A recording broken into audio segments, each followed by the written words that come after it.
Today, the city of Orlando took the next step in the efforts to build a Pulse nightclub attack memorial. They've announced who will be part of the 18-member Pulse Memorial Advisory Committee.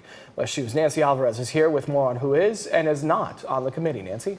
Well, as with all things Pulse, there are some strong feelings about who now sits on this committee of 18 and will steer the direction of a future Pulse memorial.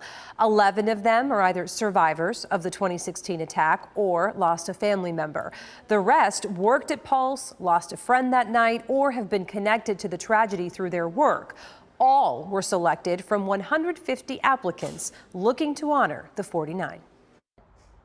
After losing her cousin Donnie, Lali Santiago Leon vowed to ensure his story would be remembered. The city of Orlando made that promise official by naming her to the Pulse Memorial Advisory Committee. I'm humbled, and it's just it's been a big journey. Lali spoke to us from Puerto Rico. That's where Danny lived and where she says he was often harassed for being gay. She convinced him to move to Central Florida, where he thrived until he was murdered at Pulse.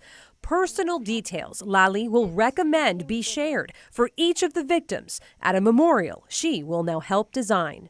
Who they were, what did they bring to our world, to our families, to our friends, our community, and what we can learn from this tragedy. Others on the 18-member committee include Aracelis Maria Jimenez. She lives in the Dominican Republic and lost her 25-year-old son, Geraldo.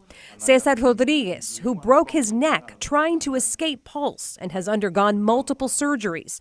Norman Casiano, shot twice in the back at Pulse. And Terrence Hunter, CEO of Central Florida Community Arts. He frequented Pulse and has experience in education and museum management.